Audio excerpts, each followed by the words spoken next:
안녕하세요. 끝까지 보면 도움이 되는 마줌마TV입니다. 요즘 카톡 사용 안 하시는 분들은 거의 없으실 텐데요. 3월 30일부터 국민이라면 누구나 카톡 있다면 이것 받습니다. 정부에서 새로운 제도가 시행되는 것인데요. 받을 수 있음에도 불구하고 신청하지 않으면 못 받습니다. 관련 내용이 궁금하신 분들은 오늘 영상도 끝까지 봐주세요. 우리가 살면서 다양한 정부의 지원을 받게 될 때가 있습니다. 요즘은 많은 분들이 받고 계신 지원 중 하나로 오미크론 격리자 생활지원금을 손꼽을 수 있고, 그 밖에도 나이, 소득 등 기준에 따라 지원을 받는 다양한 정부의 제도들이 있습니다. 그런데 이러한 정부 지원 제도를 통해서 다양한 지원을 받을 때는 모든 분들이 받을 수 있는 것이 아니라 각 제도별로 정해놓은 자격 요건을 충족하는 분들에 한해서 받을 수 있는데요. 자격 요건은 지원 제도마다 조금씩 다르지만 보통은 소득 요건, 재산 요건, 나이 등인 경우가 대부분으로 이러한 자격 요건 확인 후 지원금 지급 등이 결정되는 것인데요. 이렇게 우리가 다양한 정부 지원 제도를 이용할 때 다수 행정기관을 통해서 이루어지는 것이 있습니다. 바로 내 이름, 주민등록번호, 건강보험료, 소득 등 개인정보를 조회하는 과정인데요. 개인정보는 한번 잘못 유출되면 생각보다 정말 큰 피해가 발생할 수 있습니다. 그로 인해 대표적인 피해 사례가 보이스피싱, 문자 스미싱 등을 통한 사기 피해인데요. 수신된 불법 사기 문자 메시지 안에 있는 링크 주소 등을 클릭해서 악성 앱이 휴대폰에 설치되고 내 금융정보가 모두 빠져나가 피해를 회복하기 어려운 상황들이 생각보다 주변에서 여전히 많이 발생하고 있습니다. 이처럼 단 한 번의 개인정보 유출 피해로 회복할 수 없는 상황이 생길 수 있기 때문에 본인의 개인정보를 보호하는 것이 굉장히 중요합니다. 최근 정부 시스템을 통해 개인정보가 불법적으로 악용되는 사례가 발생됨에 따라 3월 30일부터는 새로운 제도가 시행됩니다. 정부 제도를 통해 지원 등을 받을 때 우리의 개인정보를 조회하여 처리하는 과정이 필요한데요. 그동안은 당연히 필요한 과정이니 행정기관에서 조회했겠지라고 생각만 하고 정보 제공 주체자가 개인정보 조회 내역을 정확하게 파악할 수 없었는데요. 3월 30일부터는 어떤 행정기관에서 어떤 목적으로 나의 무슨 정보를 언제 조회했는지 국민의 알 권리를 실질적으로 보장합니다.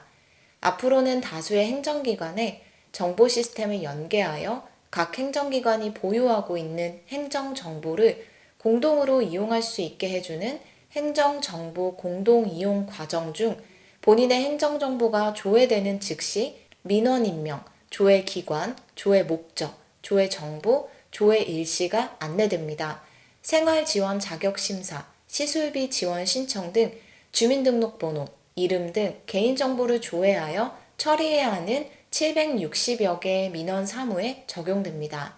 그럼 앞으로 행정정보 공동이용 과정 중 개인정보 조회하는 과정이 발생했을 때 본인 정보 조회 내역 알림을 어떻게 받을 수 있는지 설명드리겠습니다. 카카오톡, 네이버, 토스를 통해서 알림 서비스를 이용할 수 있습니다. 이 중 가장 많은 분들이 간편하게 이용할 수 있는 카카오톡을 통한 방법을 안내드리겠습니다. 먼저 카카오톡을 실행시키시고 대화방에 있는 채팅 화면이 나오면 우측 상단의 돋보기 모양을 눌러주세요. 그 다음 상단에 국민비서 국비를 검색하신 후 클릭해주세요. 그럼 다음과 같은 화면이 나오는데요. 여기에서 우측에 노란색 네모 채널 추가를 눌러주세요.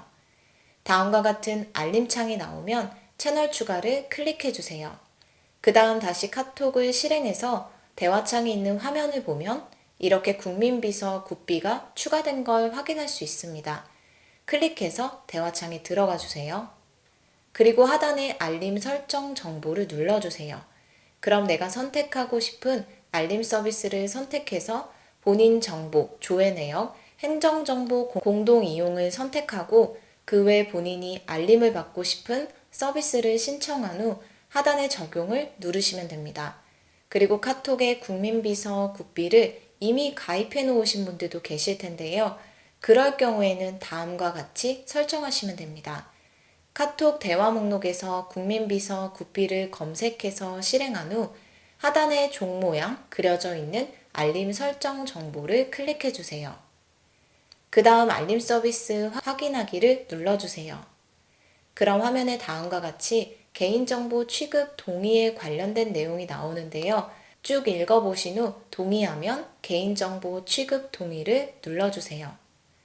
그럼 본인이 기존에 어떤 알림 내역을 신청해 놓았는지 확인할 수 있습니다.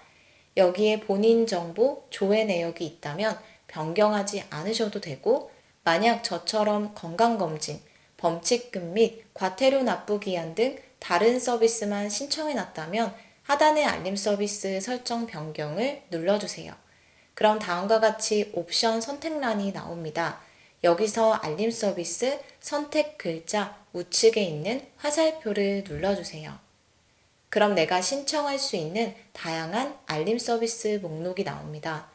여기서 다시 한번 필요한 알림 서비스를 재설정한다고 생각하고 본인 정보 조회 내역을 포함하여 알림 서비스를 받고 싶은 항목을 선택해 주시면 됩니다. 저는 본인 정보 조회 내역, 건강검진, 교통범칙금 납부기한, 교통과태료 납부기한, 운전면허 적성검사 갱신 총 5가지 항목을 선택했습니다. 본인에게 필요한 알림 서비스를 각각 선택하면 이렇게 노란색으로 표시가 되는데요. 선택 완료 후 하단에 적용을 눌러주세요. 그럼 다음과 같은 화면이 나옵니다. 화면에 한 번에 모든 항목이 표시되지는 않지만 내가 선택한 항목에 대해서 나옵니다. 그 다음 우측 하단의 완료 버튼을 눌러주시면 됩니다. 그럼 내가 어떤 알림 서비스를 선택했는지 항목이 쭉 나오는데요. 화면에 보시는 것처럼 알림 서비스 설정은 원할 때마다 변경할 수 있기 때문에 추후에 다른 알림 서비스를 더 받고 싶거나 혹은 기존에 선택한 알림 서비스를 더 이상 받고 싶지 않을 때는 방금 했던 방법대로 다시 재설정하시면 됩니다. 기존에 선택했던 알림 서비스의 종류가 초기화된 것이며 필요에 따라 앞으로 변경한 알림 설정에 따라 알림 서비스를 받아볼 수 있습니다. 그 밖에도 네이버 앱 전자문서에서 국민비서를 신청해서 수신할 알림 중 본인 정보 조회 내역을 선택해서 신청하는 등 방법을 통해서도 행정정보 공동이용 과정에서 개인정보 조회가 발생했을 때 민원 임명, 조회 기관, 조회 목적, 조회 정보, 조회 일시 등을 안내받을 수 있습니다. 그동안 정부는 전자정부법 제42조에 따른 정보주체의 사전 동의, 같은 법 제43조에 따른 정보주체의 열람 청구권 보장을 통해서 정보주체의 개인정보를 보호해 왔는데요. 이러한 열람 창구를 보장하는 것에서 더 나아가 앞으로는 어떤 개인정보가 언제 조회되었는지 등 개인정보 조회 내역을 알리기 위해 30일부터 조회 알림 서비스를 시행합니다. 어려운 방법으로 알림 서비스를 받아볼 수 있는 게 아니고 우리가 일상생활에서 늘 자주 사용하는 카카오톡으로 편하게 쉽게 받아볼 수 있기 때문에 해당 정보는 꼭 알고 계시면 좋을 것 같습니다. 해당 제도를 통해 국민들이 앞으로는 본인의 정보가 어떤 행정기관에서 어떤 목적으로 조회되었는지 잘 알게 되고 본인의 개인정보도 스스로 잘 지켜나갈 수 있도록 도울 수 있는 구조가 더욱 마련되었으면 좋겠습니다. 오늘 영상도 끝까지 봐주셔서 정말 감사합니다. 구독과 좋아요, 알림 설정 꼭 부탁드립니다. 감사합니다.